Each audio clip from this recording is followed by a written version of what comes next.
welcome back to another Jenna Rae Cakes tutorial. I know I haven't done one in a while, but it's been pretty crazy with Christmas and going back and forth to Toronto to see her daddy. So it's been a little crazy, but I'm definitely getting into it for the new year. I did a poll on Instagram and you guys had said that fondant was overwhelmingly the most wanted to know tutorial. So I'm going to show you how I cover a cake in fondant and show you all my tips and tricks for getting those really sharp edges and smooth surface to work with. I know it can be really tricky and intimidating, but the key is practice and patience. So just give yourself grace when you're doing this. It takes a lot of practice. I've been doing it for almost 10 years now and I still run into trouble sometimes. So just really take notes of everything I say and all the tips that I'm going to give you, and hopefully you'll be able to do it just great soon. So, oh, and I did want to mention too, another really popular vote was macaron tutorials. We're not allowed to do that yet, but just stay tuned. It'll come eventually. Oh, hi. Okay, so I'm gonna go put her down for a nap, and then we are going to get started. Are you excited? Yeah. Say goodnight. So now I'm gonna go over the tools you'll need to cover your cake in fondant. It's important to have all of your tools and everything you need within arm's reach when you start covering your cake, because it's very time sensitive. You have to be as quick as you can so your fondant doesn't dry out and your cake doesn't get warm. So obviously you'll need your cake. So this is a 6-inch cake that I did, and it is covered in Swiss meringue buttercream. So a lot of questions I get is if I use Swiss meringue buttercream or American or ganache for my fondant cakes. I've always used Swiss meringue. I've tried ganache. It's really messy and expensive and takes a lot more technique, and I find the end result is the same for me. So I prefer Swiss meringue.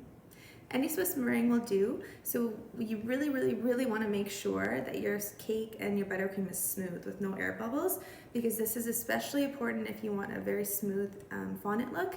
If your buttercream underneath isn't smooth and it's a little bumpy or rough or doesn't have the perfect angles, then no matter how hard you try with your fondant, it's not going to look perfect. So really take your time with the buttercream coat. It's super duper important. I have another tutorial showing you how I do that and get the smooth edges. It works the same with Swiss meringue buttercream. So give that a watch if you want to refresh your memory and make sure that you get your cake really nice and crisp and cold. Cold is also key. So you want to stick it in the fridge for at least a half an hour, I would say, after the buttercream, so it's nice and hard. If it's too soft, when you try to do the sharp edges, it's going to push in and it's just going to be really hard for you. So the best thing you can do is have it cold. So I keep it in the fridge right until I'm about to cover it. So I'll put this back in the fridge before I do that. A cake turntable is important, as you will see. A pizza cutter. This is important for cutting your fondant. This little tool, I don't know if you can see, it's like a little needle. It came in one of my cake decorating supply boxes. I didn't know what it was for until I started using it for this, and it's perfect. Any needle will do. A really skinny, the smallest kind of needle you can get. This will get rid of air bubbles on your fondant cake without leaving too big of a hole. Fondant smoother, very important. This is just your standard built-in smoother. I've been buying this kind forever. I like it the best. It works well with my hands and it just always feels good. I've tried a couple different other ones, but this one's always been my favorite. You can get it at any bulk barn or craft store or online. This here is a cake board. So you want a thicker one and it's a bit more sturdy. So this is what I'm going to flip the cake over to do the sharp edges. So that's important to have. A spray bottle, because I will cover the cake in water before I put the fondant on, and it makes it easier to smooth out your sides. Fondant roller. This one I believe is Wilton as well. I just got it at Bulk Barn too. I've been using it for years and it's great. I also have a longer one when I'm covering a bigger cake, because it's easier if you're covering a 12-inch or a 14-inch cake to have a longer roller to smooth out your to roll out your fondant a lot better. But this will do for this size. Cornstarch, always need for everything. Shortening I have here, so that we'll use that to moisturize the fondant and get it good to go. And of course, the fondant. So I use Satin Ice. I said that before. It is my favorite. I've tried a bunch. I find it doesn't dry out as quickly, and it's really easy to get that smooth look when you know what you're doing. So this is always my favorite. They have a bunch of different colors.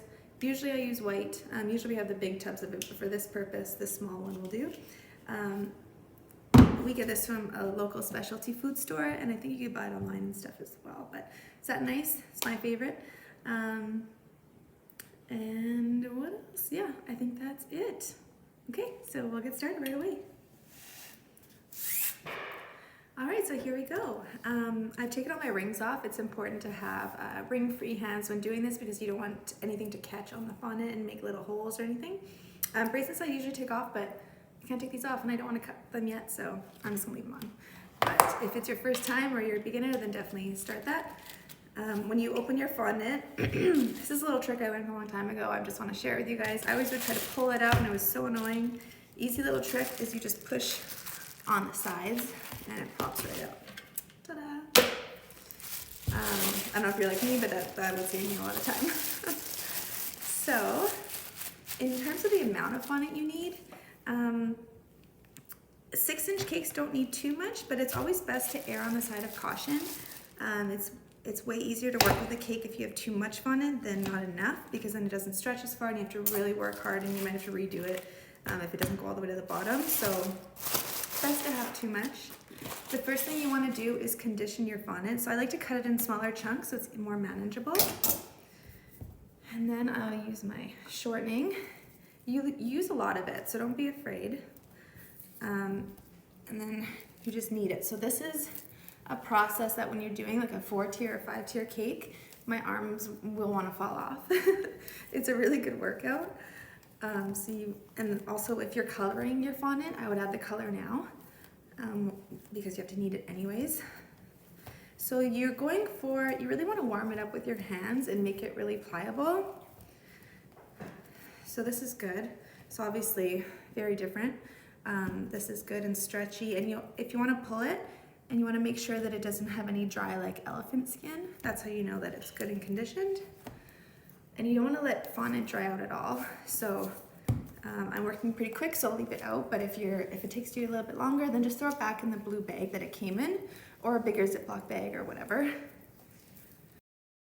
Okay, so this is definitely more than enough for a 6-inch cake, but like I said, it's better to err on the side of caution. So if I'm covering a bigger, like 2-tier, 3-tier, 4-tier cake, I always start with the biggest tier because you'll need the most fondant for that, obviously. And then as you go down, you can adjust the amount you need. Just because you don't want to end up having your biggest tier in the same color and then you run out, right? So you want to start with your biggest tier. Okay. And my cake is still in the fridge because I like to leave it to the last second, like I said earlier. So I'm just gonna do a bit more. It really is a workout. Okay. So you wanna try to push all the air bubbles out as you're kneading it too. So there we go. So when you're ready to roll it out, I kind of flatten it with my hands and then I flip it over so the smooth side is down. This side kind of has that folded part from where I was kneading. So then I fold it down, pat it down, and then cornstarch. So do a generous helping of cornstarch and kind of spread it around. So this gets messy, FYI. Okay, so then I push down with my hands as much as I can. And I have my roller. And then I start from the middle and I'm just pushing it outwards. There's a little something in there. So you start from the middle and you push out. So you want to keep it in a circle as much as you can. And then I pick it up, turn it, 90 degrees? And then from the middle out again. So you want to put even pressure. And you're trying to make it all one width. So I know people say like to a 1/4 inch or 1/8 of an inch or whatever. I kind of do it by eye and I'll show you what I mean. Basically, I try to get it as thin as I can. I can't really get it thinner than like too thin for me. So just keep going with it. And like I said, you want to kind of keep it in an even circle-ish. This obviously isn't a circle, but you want to keep it even because you are trying to cover a round cake, obviously. So feel free to handle it like that. I have a little dent here from my nails. It happens sometimes. Just smooth it out and keep rolling. Okay. And sometimes air bubbles will pop up in this. which is fine. You want to get those now before they're on the cake. So there's one here, so I just kind of pop it out. Okay. And keep rolling. Okay, I'm thinking this is good.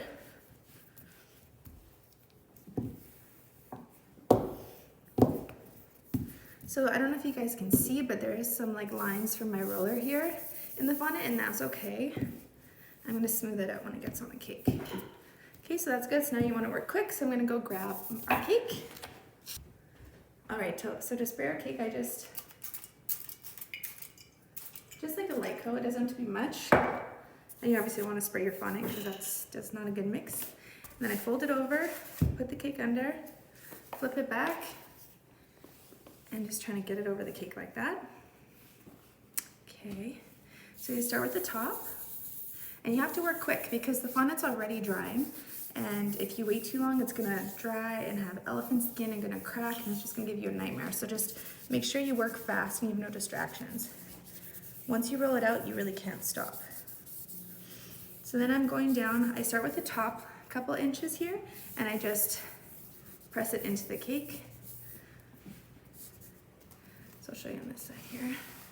So if there's a fold like this, then I kind of grab the skirt and I pull it out, and then I just push it down.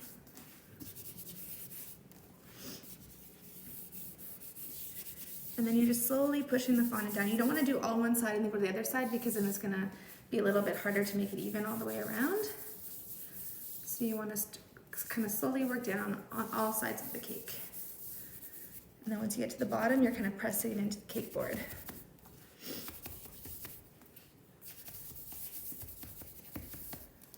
Okay.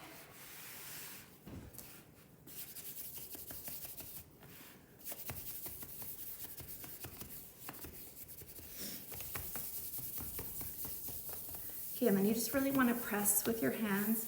Make sure the fondant is really attached to that cake.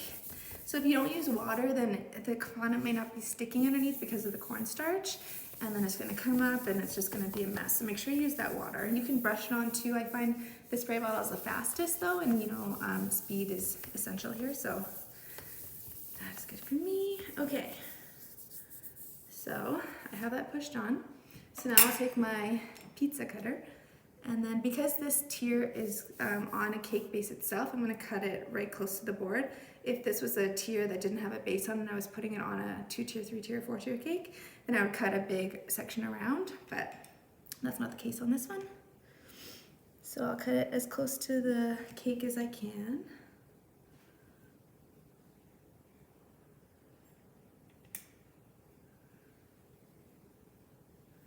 Okay. And then with your skirt, I kind of just like shake the extra cornstarch off. And then I'm gonna moisturize it again, or condition it, whatever the word is, and knead it, just so it doesn't go to waste. And then put it back in my bag for next time. So there's still a huge chunk left. So that's what you can see, we didn't actually need all of it for the cake, but it just made covering it so much easier. The bigger your skirt is, the easier it is to cover. Okay. All right, so now we take our fondant smoother. I'm just gonna press into that fondant into the cake. Okay, and this still you're working fast because the fondant is drying. So then you take your cake stand and your board. Actually, let me do this like this, I can show you. So then I flip the board. So you can put some cornstarch on there if you're worried about it sticking. Flip it upside down. Pull it over and then flip it. So you can imagine how hard this is when it's a 12-inch, 14-inch, 16-inch cake. It's pretty crazy. So now for those sharp edges. So this is a trick that I learned a long time ago, and it's the one that works best for me. So you flip your cake upside down, and then you're trying to pull the fondant down to make a edge with your board. So how I do that is I usually get on my knees, and I'm looking to the side, and just you're pulling the cake, or sorry, you're pulling the fondant down. Oh no, it broke. Shoot. Okay, so my smoother broke, but I'm gonna make it work. Okay, so you're just pushing down so you can make a, so you're pushing the fondant down so it gets even with this. You almost want to see like no dark area in there. So you can see here it's rounded and then here it's more straight. So I'll work on this until as long as it takes. So like I work on these for a long time to make sure all the fondant is pulled down. And you're just applying even pressure. You don't want to pull down too hard. A bunch of fondant ridge at the bottom of your cake. So you're just kind of giving it even pressure, a little firm but not too firm. And you're just kind of guiding the fondant down to the base of your cake. So I'm going to keep working on that.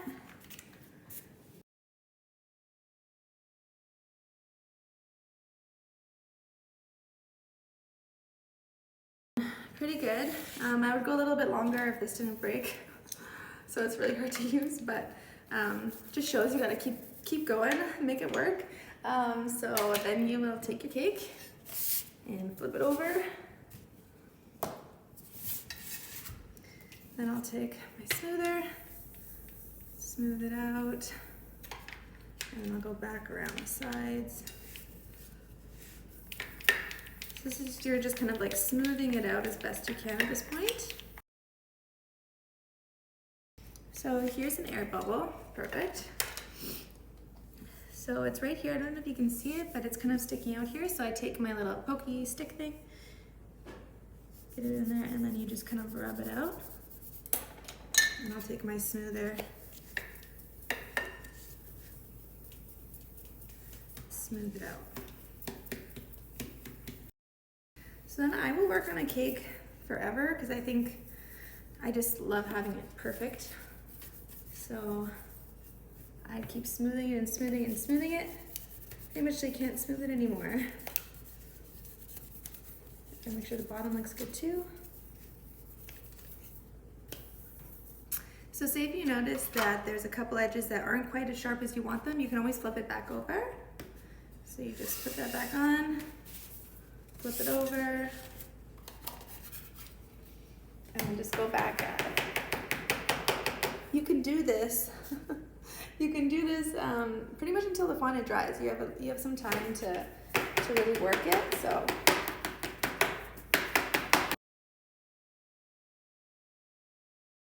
So what you're kind of aiming for is get a 90-degree angle with your cake and the cake board, just like that.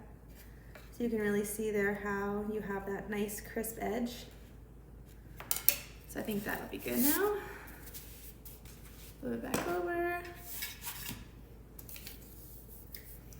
Keep smoothing. So of course, there's gonna be some blemishes or, air bubbles that don't go away, or you just can't get it quite smooth. So most cakes aren't just plain. They usually have a design on them, or they have some kind of applique or sugar flowers or real flowers or whatever you're gonna add to it. So you can always kind of keep that in mind when you're doing it, maybe alter your design to cover up those little flaws if you have any. Don't put too much pressure on yourself, and if you haven't worked with fondant a lot, don't take on orders to do a plain white fondant cake. That's extremely difficult, and you're just gonna stress yourself out. So that's my advice. I took on one really early on, and it took me a lot of tries, and yeah, just save yourself the hassle. Okay, so this cake is all covered and good to go. I'm gonna clean up the bottom, and then the next tutorial I'm gonna show you how to do is fondant rosettes. I'm gonna apply those to this cake later, and that'll be the next one. So stick around if you want to see that. And yeah, let me know if you have any questions in the comment section. I know fondant is tricky and there's a lot of questions about it. I hope I covered everything mostly for you guys, and if not, yeah, let me know and I will answer you as best as I can. Thanks for watching. Good luck.